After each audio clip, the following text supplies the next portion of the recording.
Good evening and welcome to Tinkering with Atkelar. After the recently finished mega project, I think it's proper to do something smaller again, although it is related. What you see here is a set of headphones, as they were used in ye olden days. They predate stereo by a few years, decades maybe even, and are far from comfortable. So, why did I get them? You see, these are high impedance ones, 2000 ohms per capsule, and since they are in series, 4000 ohms in total. A perfect fit for the ES500 scope. The eBay offer was from a collection of old radio equipment and had a reasonably low price tag. The set arrived complete and in good condition, although the age is clearly visible. The cups are missing a bit of paint and the cloth cord is a bit frayed at the end. Also, it feels quite a bit dirty.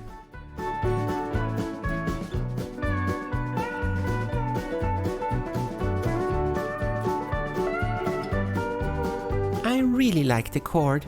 Aside from being dirty, which is to be expected at this age and from a part that is constantly handled, it is really smooth and light. I can't think of anything that would fit better.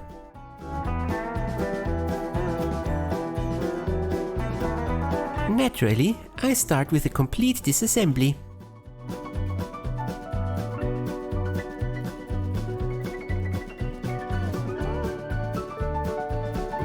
The capsules are identical, with the only exception of a small letter, either a C or a G, that is stamped into one of them.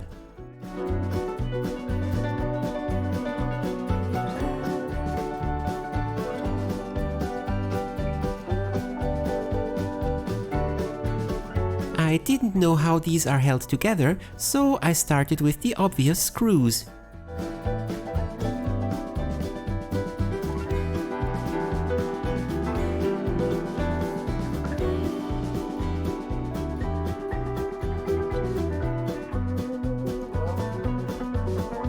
Okay, the plastic cover comes off and reveals the membrane,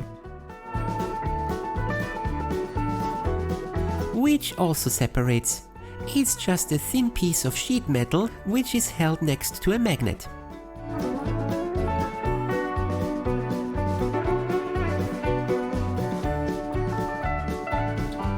The magnet in turn is held in place by the outer screws and consists of two coils on a common core. Desoldering time!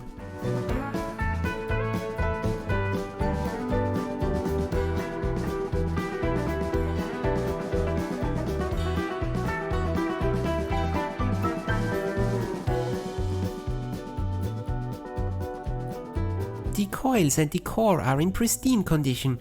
I'll keep those as is.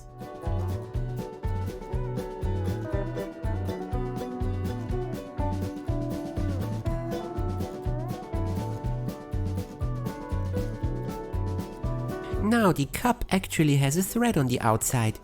It holds on to the part that holds the membrane. Well, hindsight. It should have come off just like that, no need for the screws. Seems one can adjust the gap between the membrane and the magnet with that. There is also a ring that acts as a counter nut. Neat!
The frame consists of a spring steel band with two forks that hold on to the capsules.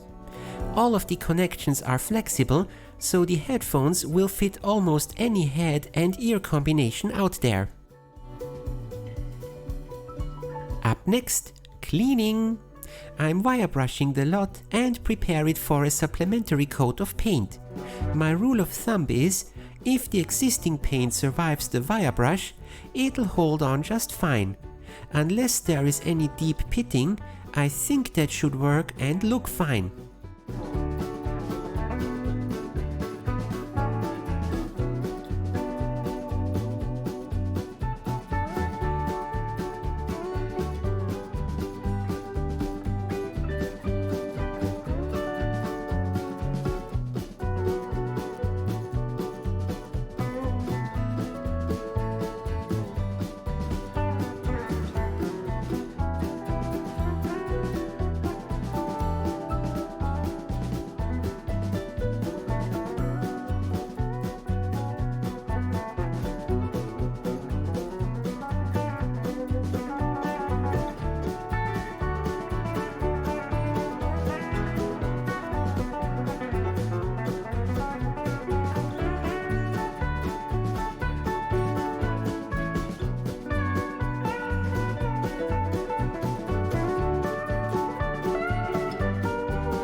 The two forks that hold the capsules are rather dirty.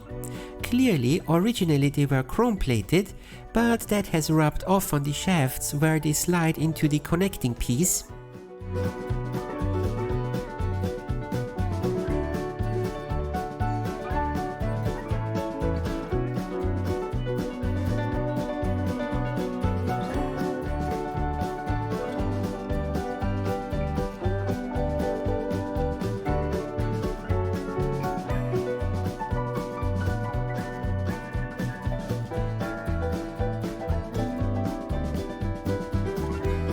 Over time, the connections have gotten a bit loose though. I'll pinch some of the parts with a pair of pliers to get them closer together again. These should be sliding freely, but now they wobble a bit too much.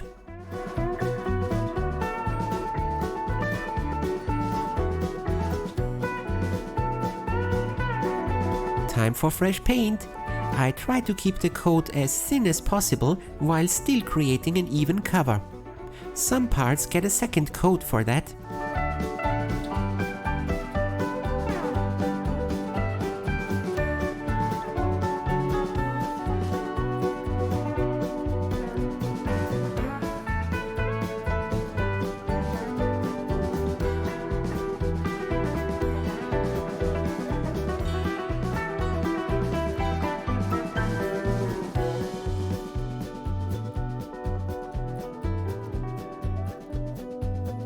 Two things I had to do off camera. First and foremost, I gave the cable a good wash with some dish soap, followed by a good rinse. You wouldn't believe how mucky that water was. Yuck! Second, I tried my luck with some chrome plating again. Not too much luck, I'm afraid. I must find a better tooling for that. Nickel works fine, but chrome is giving me grief. It does look better than before though. And now, assembly time!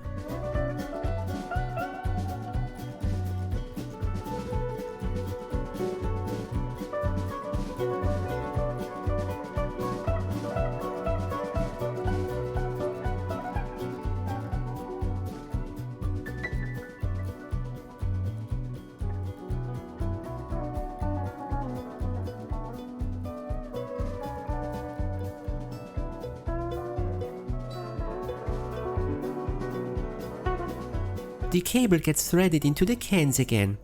I use some scotch tape to make the threaded edges go through and then add a piece of heat shrink tube to keep it locked in. This way I have to trim only tiny amounts.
The membranes and covers are next.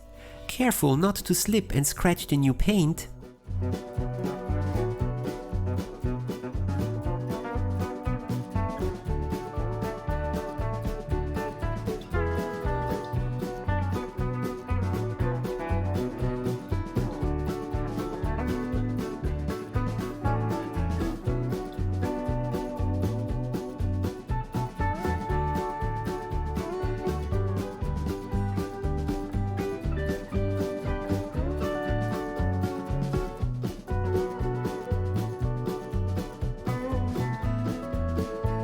Soldering the magnets back to the wires is easy enough, but because it was a tight fit in the can, there was no place to put the camera.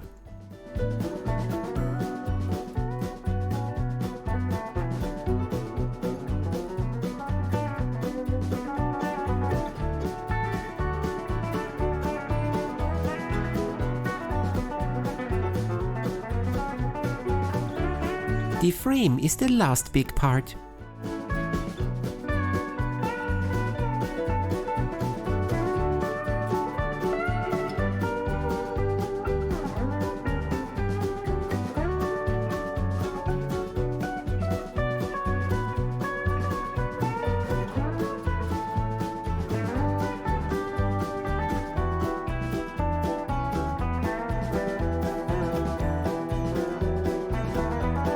And the plugs are the last small part.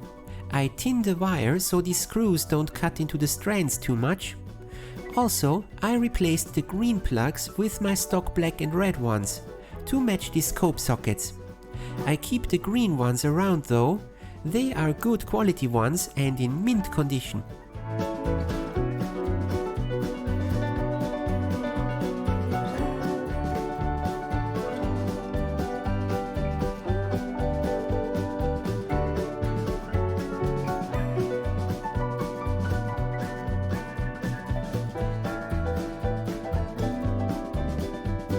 And that's it. All that's left to do is give them a test. I put in a 1 kHz sine wave from my function generator, and I'm quite surprised to hear the signal even with just one wire connected. AC magic. Seriously, just connecting the hot wire from the function gen and leaving the other end floating was giving me an audible tone. I have to guess here, so if anybody out there has a better explanation, feel free to comment. I think it's because the signal reflects back from the open, unterminated end of the circuit, and thus there is some amount of power acting on the coils. And since they won't need much current at all, the magnets produce enough strength to pull in on the membrane. I can't really think of any other reason here.